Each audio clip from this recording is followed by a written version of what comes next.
Charlie and the Chocolate Factory. Chapter 21. Goodbye, Violet. This gum, Mr. Wonka went on, is my latest, my greatest, my most fascinating invention. It's a chewing gum meal. It's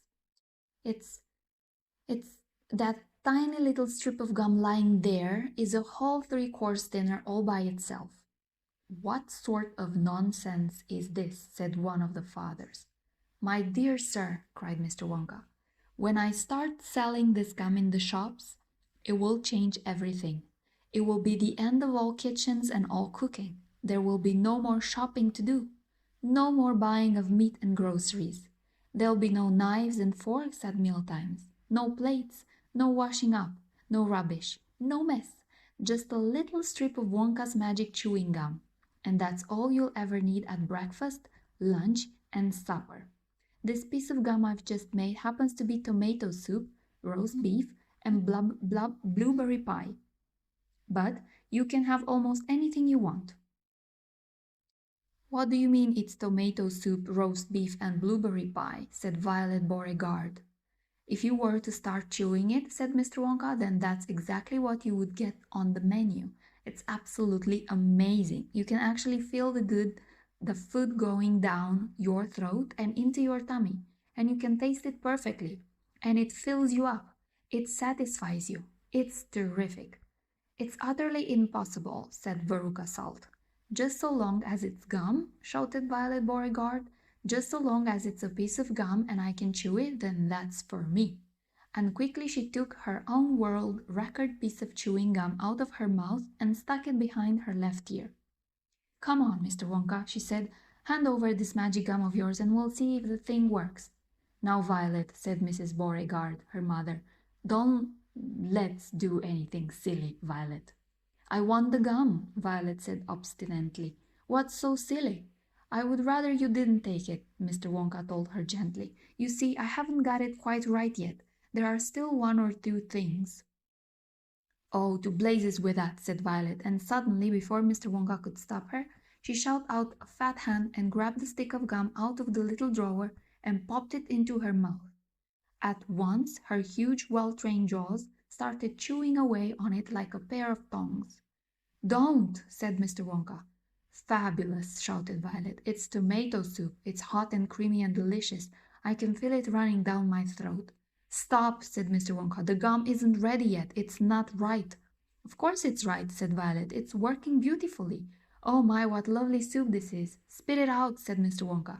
It's changing, shouted Violet, chewing and grinding both at the same time. The second course is coming up. It's roast beef. It's tender and juicy. Oh boy, what a flavor. The baked potato is marvelous too.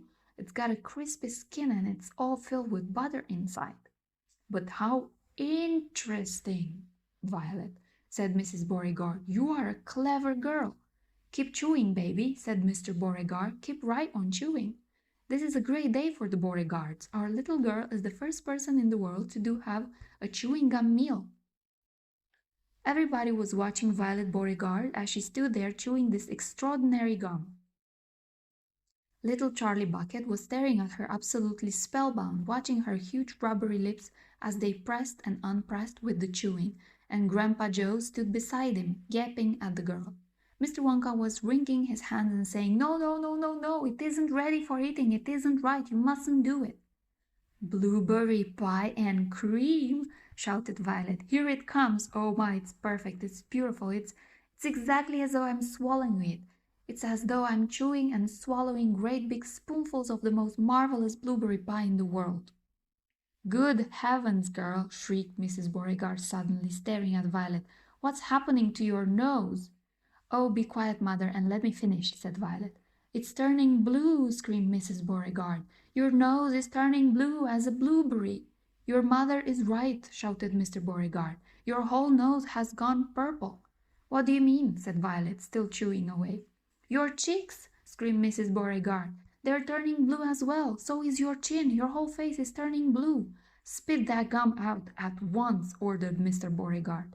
Merci, save us, yelled Mrs. Beauregard. The girl's going blue and purple all over. Even her hair is changing color. Violet, you're turning violet. Violet? What's happening to you? I told you I hadn't got it quite right, sighed Mr. Wonka, shaking his head sadly. I'll say you haven't, cried Mrs. Beauregard. Just look at the girl now. Everybody was staring at Violet. And what a terrible peculiar sight she was. Her face and hands and legs and neck, in fact the skin all over her body as well as her great big mop of curly hair, had turned a brilliant purplish blue, the color of blueberry juice. It always goes wrong when we come to the dessert, sighed Mr. Wonka. It's the blueberry pie that does it. But I'll get it right one day. You wait and see. Violet, screamed Mrs. Beauregard, you're swelling up. I feel sick, Violet said. You're swelling up, screamed Mrs. Beauregard again. I feel most peculiar, gasped Violet. I'm not surprised, said Mr. Beauregard. Great heavens, girl, screeched Mrs. Beauregard. You're blowing up like a balloon. Like a blueberry, said Mr. Wonka. Call a doctor, shouted Mr. Beauregard. Prick her with a pin, said one of the other fathers. Save her, cried Mrs. Beauregard, wringing her hands. But there was no saving for her now. Her body was swelling up and changing shape at such a rate that within a minute it had turned into nothing less than an enormous round blue ball, a gigantic blueberry in fact, and all that remained of Violet Beauregard herself was a tiny pair of legs and a tiny pair of arms sticking out of the great round fruit and a little head on top. It always happens like that, sighed Mr. Wonka. I've tried it 20 times in the testing room on 20 Wumpa Loompas, and every one of them finished up as a blueberry. It's most annoying. I just can't understand it. But I don't want a blueberry for a daughter, yelled Mrs. Beauregard. Put her back to what she was this instant. Mr. Wonka clicked his fingers and 10 Wumpa Loompas appeared immediately at his side. Roll Miss Beauregard into the boat, he said to them, and take her along to the juicing room at once. The juicing room? Cried Mrs. Beauregard. What are they going to do to her there? Squeeze her, said Mr. Wonka. We've got to squeeze the juice out of her immediately. After that, we'll just have to see what she comes out. But don't worry, my dear Mrs. Beauregard, we'll get her repaired if it's the last thing we do. I'm sorry about it all, I really am.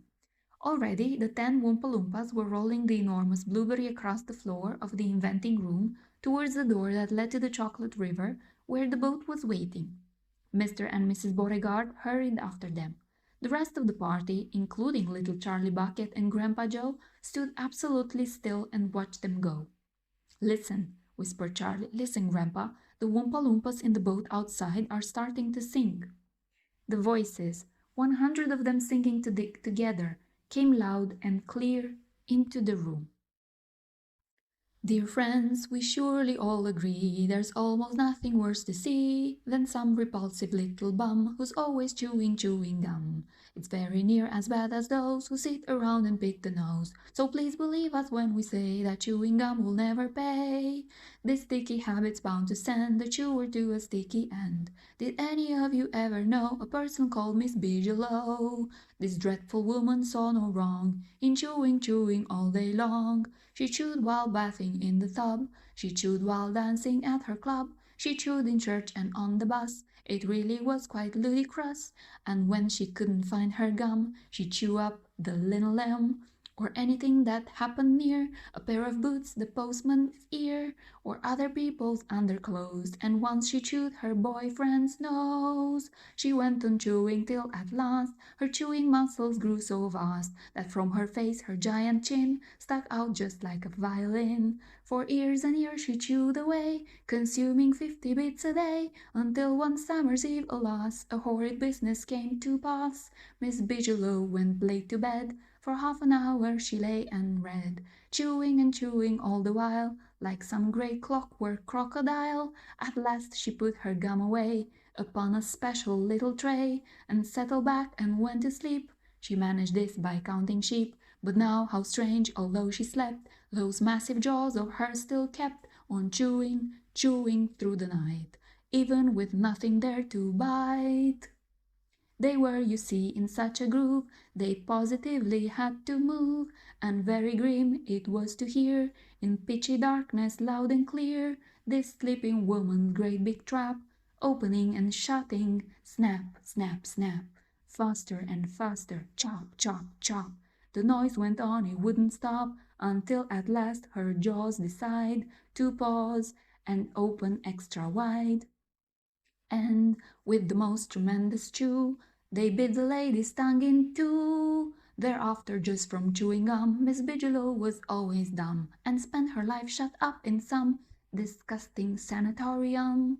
And that is why we'll try so hard to save Miss Violet Beauregard from suffering an equal fate. She's still quite young, it's not too late, provided she survives the cure. We hope she does. We can't be sure.